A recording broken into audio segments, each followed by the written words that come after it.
Hello, everyone, and welcome to the very first episode of CMSC Media's Insights and Innovations podcast series. We're inviting industry experts to dive into the latest developments, trends, and news about products and services in and around the content management industry. We have an exciting episode planned for you today as we have Galya Westler joining us. Galya is a serial entrepreneur who is currently CEO and founder of her second company, Plazas Technologies. She is a software engineer who I would describe as a thought leader and has been a speaker on the TEDx stage. She is a blockchain technology aficionado and has discussed blockchain on many different stages around the world. Today, Galya is going to help us understand more about what blockchain is and how it could be utilized in your business. Welcome to the podcast, Galya. Welcome to the podcast, Galya. Thank you very much. So happy to be here. We're so happy to have you here. So if we could just jump right in, could you explain how blockchain technology differs from the hype of cryptocurrency? Yeah, absolutely. So it's a pleasure to be here today. And what we do in Plazas Technologies is we focus on developing cutting edge technologies, whether it's blockchain or AI. And I myself am very passionate about blockchain. It's a pleasure to sit here and explain what is blockchain all about. So when you hear about the hype that's happening in cryptocurrencies, it has to do with all the ones that we know, which is Bitcoin and Ethereum and all the well-known coins, but also the coins that different companies, even our company, we're trying to launch in the past couple of years in the form of ICOs. But the main difference is that when you think about blockchain, you have to think about it kind of like a digital decentralized ledger.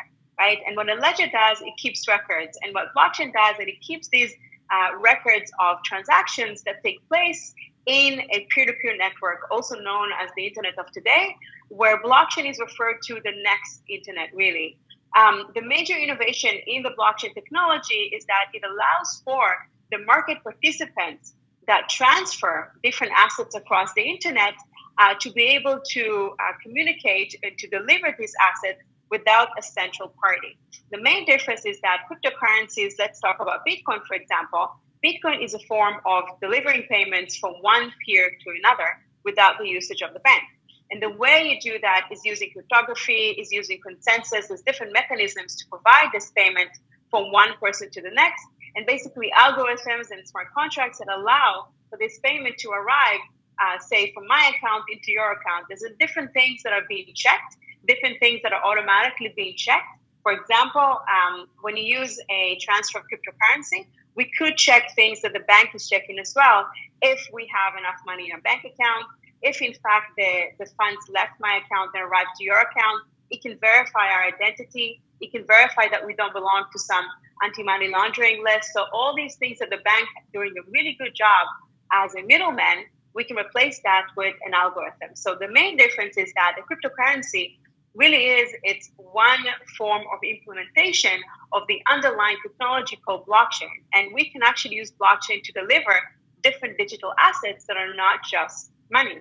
So if I were to give you an example of a digital asset, you can think about other things that you care about. Investment, it can be agreements in the form of rental agreement, mortgage agreement, it can be employment agreement. It can also be identity, right? If you think about your identity, that is a digital asset that the middleman here that is taking care of your identity, hence your passport, your residency, is the government, right? So there's different examples when we talk about blockchain and digital assets that are moving around this new generation of internet that are being facilitated with this phenomenal technology called blockchain. So when it comes to business implementation of blockchain, what challenges can it solve?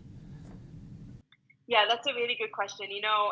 After the rise and fall of ICOs and the rise and fall and fluctuations in the cryptocurrencies, if we were to talk about Bitcoin, for example, and all the hype and all the comparison and all the different bad negativity that's being attached to it, unfortunately, businesses are really eager to learn what can we do with blockchain technology that relates to our business. So the first thing that I would say is, if there is a business, and it doesn't matter the size, it can be small, medium, large, we specifically deal with medium-sized businesses.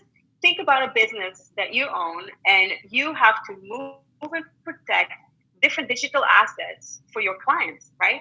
And what are the digital assets that we mentioned from before? So it can be, for example, sensitive data, right? It can be, for example, maybe supply chain. Maybe it's goods and services that you do.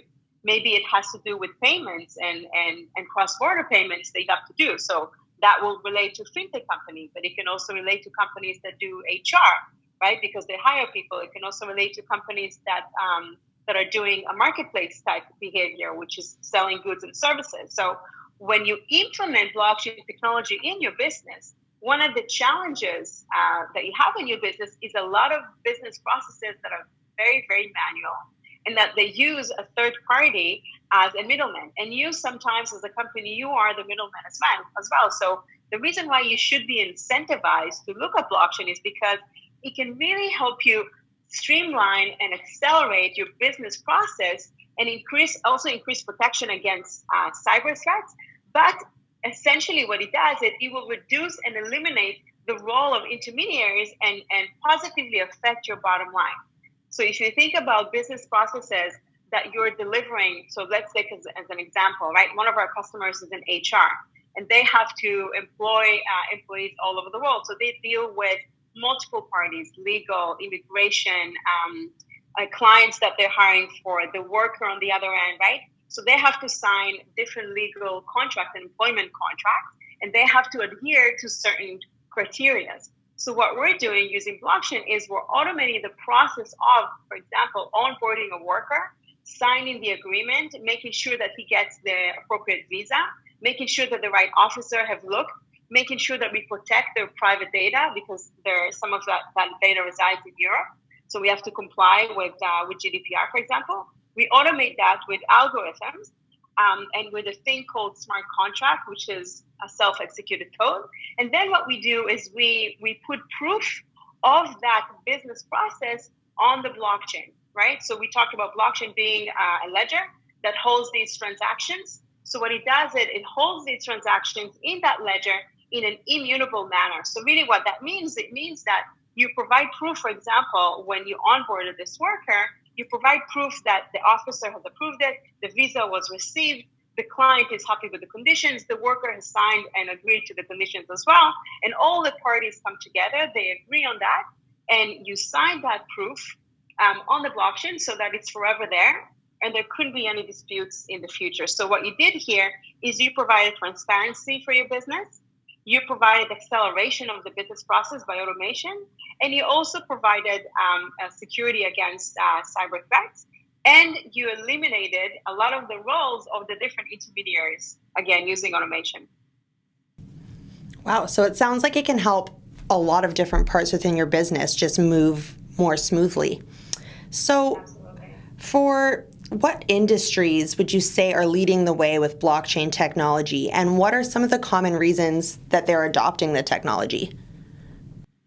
Yeah, absolutely. So, being involved, we've been doing software development. I've got another company for the past 10 years, and we've been involved in blockchain for, I would say, almost 2 years now.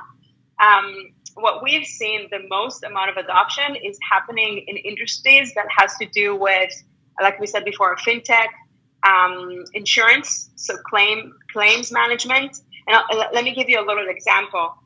When I went to one of my business trips, I was traveling all over the world. I'm Canadian citizen, so I have a Canadian insurance. I got really sick when I was in Europe and I had to see a doctor, right? To see a doctor in a private clinic actually cost me around $3,000, believe it or not, right? So in order for me not to pay the $3,000 from my pocket, I had to call my insurance provider. I had to put them in touch with the clinic, put them together in touch. So I was the middleman and they were the middleman. Everything was done manually. In the end, I didn't pay. They paid directly. But imagine with a claim management case, you have to prove that you have the insurance, that the insurance company is willing to pay, that they're covering for you, that the clinic is a clinic that accepts these types of insurance, and that you're actually sick, and to show, for example, blood results or whatever that has to do with your record. And all these things are happening manually. So companies like, say, insurance companies or healthcare companies, or even when we talk about supply chain companies or fintech companies, they do all these different processes completely manual. So the ones that are really leading the way are companies in healthcare and insurance, and like I said, with HR, anything that has to do with cross-border. So to give you a specific example, Walmart, about maybe 2 years ago, embarked with a pilot with IBM. And what they did is they used Hyperledger, which is a type of a private blockchain, to be able to track the supply chain of their goods of the different Walmarts around the world. And they've done a remarkable pilot that is now being adopted, and now asking all of their vendors to basically provide proof of every single step that is happening in the supply chain, right? That's what Walmart is doing. If I were to give you a more vivid example, a company like Apple, right?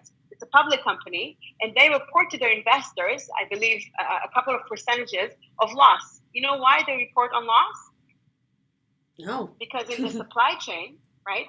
They say, for example, they deliver a new iPhone or a new MacBook to my office, right? That has to leave the manufacturing place. Then it has to, and then maybe there's different things that are happening there. Then it goes on the delivery truck. Then it goes on the warehouse. Then it goes on to the Apple store downtown Vancouver. Then it's been shipped to our office. So what will happen along the way, and that's what Apple is reporting, is things happen because they happen manually and nobody's reporting. The iPhone will break. The MacBook will scratch. The whatever who's bringing it, maybe will take one for his pocket, right? So what they're doing, if say, for example, Apple were to do a supply chain like Walmart did on the blockchain, they will be able to regain back those huge percentages of loss that they're having in their supply chain.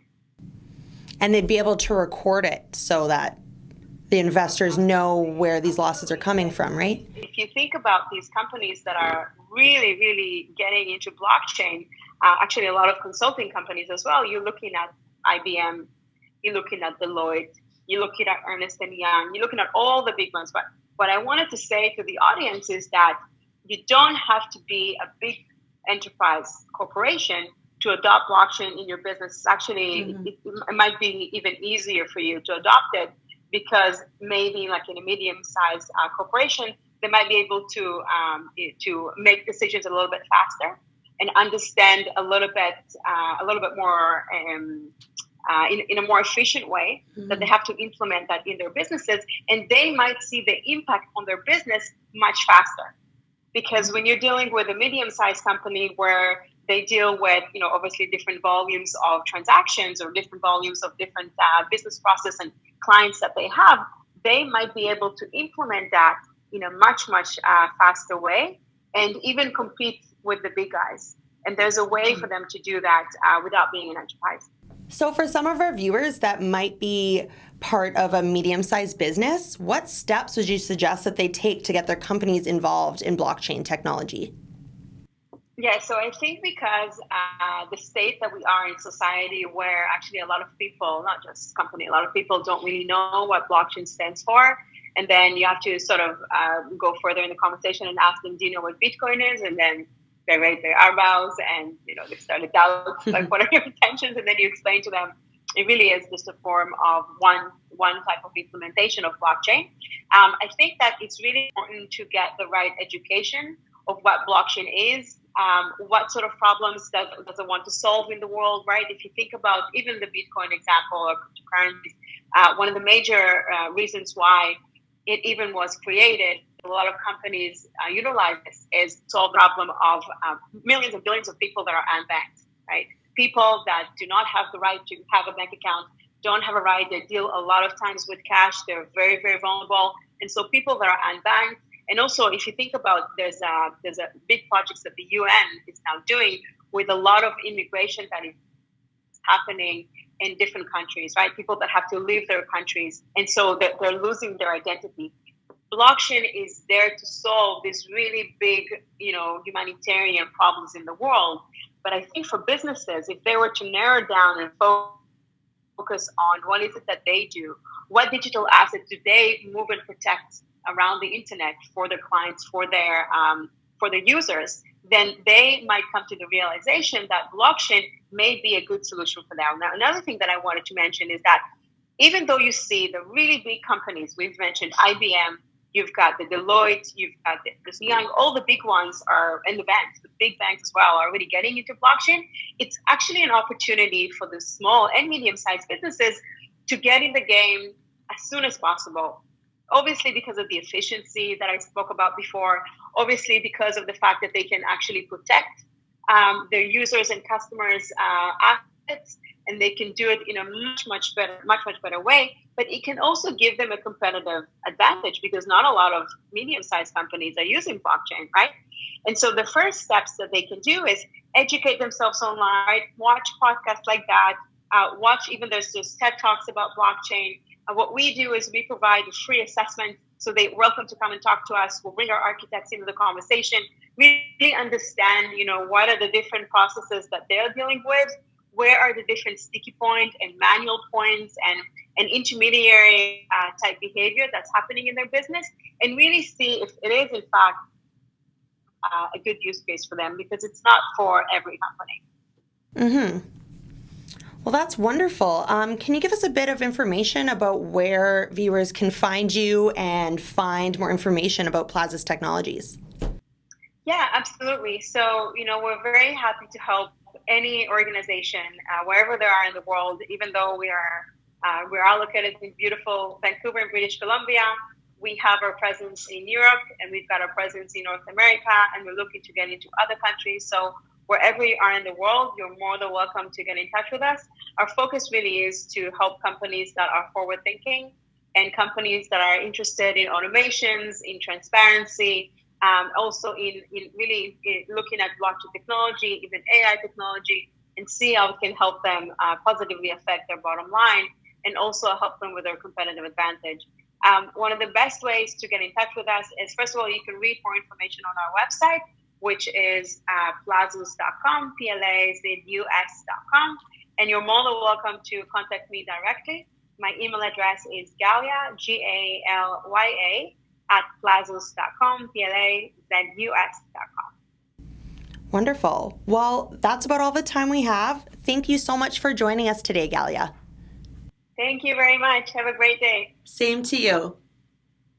Thanks so much for watching our first episode of Insights and Innovations. If you enjoyed that, stay tuned for our next podcast.